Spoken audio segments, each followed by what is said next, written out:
Hello and welcome back to the podcast. My name is Gwen Montoya. I'm a marketing strategist. I'm so glad that you're here. Thank you so much for joining me. If this is your first time, thank you for giving it a shot. If you're a returning listener, thank you for continuing to listen. Today, I want to talk about ways that we can learn more about our audience so that we can market more effectively to them and make better marketing and business decisions. Have you ever wondered what your audience is thinking or where they hang out or how they get information or which products and services that you have that they like best? There are ways that we can find this out, and I want to talk about those and what we can do with that information. First, we can look at demographics, things like age and location and buying habits and all of that different information that is pretty readily available if you know where to look. And that information can inform our marketing strategy because it gives us a place to start, where they like to hang out, the kinds of information that they like to consume, the things that they like, the things that they don't like. All of that information can help us make better marketing decisions. When we look at general demographic information, we get kind of a big picture view.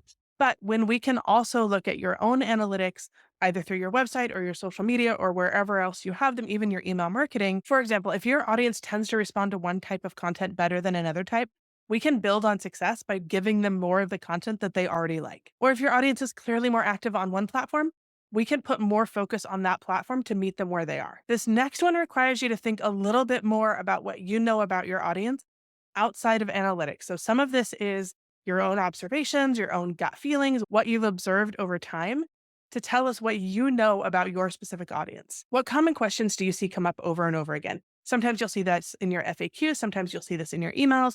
Sometimes you'll see this in conversations that you have with them. What do you know that they're looking for, even if they're not necessarily articulating it in a way that shows up in data? This is information that you've probably learned about them over time. So what are their habits? What are their buying patterns? When are they most likely to shop with you? When are your high seasons? When are your low seasons? What unexpected connections do they make that maybe, again, don't show up in data, but you see it because you were talking to them? I bet you know more about them than you realize. And taking what you know means that you can write better copy, you can create better offers, and you can really show up and meet them where they are. Another place we can look is your competitors. What type of content are they sharing? What kind of services? What kind of offers? Obviously, we can't look at their analytics in the same way that you can look at your analytics, but you can get a general idea of what they're offering and how their audience is engaging with it. Because what's engaging to their audience, if you basically have the same audience, should also be interesting and engaging to your audience. And it's definitely not about comparing your business journey to somebody else's. It's about making sure that you're not missing anything. It can also be about filling gaps in the market. Maybe there is an offer that you know that your audience would love, but nobody else seems to be offering it. It's a good time to test it and see if maybe it would be something that does really well for you. And this last one is going to sound very obvious, but you can always ask them. You can create something like a Google form or a Jot form and send them some questions. You can do in-person surveys. There's a lot of ways that you can get information from your audience, and a lot of them would probably be very happy to answer it for you.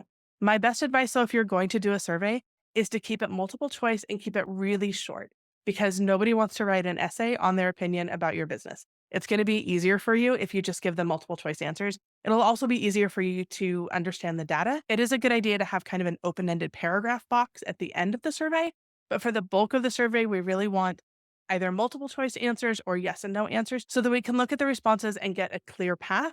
If everything is open-ended, it's going to take a lot more work on your end to understand what they're telling you. When it comes to survey responses, you can offer to enter them in a drawing for a gift card or a product or something that you offer. Or you can just ask them. To recap, we can look at big picture demographics. We can look at information from your own analytics. We can go off of what you already know about your business and just really thinking about it. We can look at competitors, or we can even ask our customers directly. The more you know about your audience, the better you can serve them. And that's better for both of you. My best advice to get started about learning more about your audience is to go into it with an open mind and really think about what you can learn and how you can apply that to your marketing and to your marketing strategy over time. Maybe you'll discover something brand new about your audience, a new avenue that you can explore together. Maybe everything you know will already be confirmed and you can feel more solid in the choices that you make. The biggest benefit to this is that you get to stay up to date with what your audience is interested in and how they want to engage with your content, and you don't miss opportunities. That's all I have for you today. I hope that this was helpful. If you have any questions, please feel free to email me, Gwen at gwenmontoya.com. I would love to hear from you.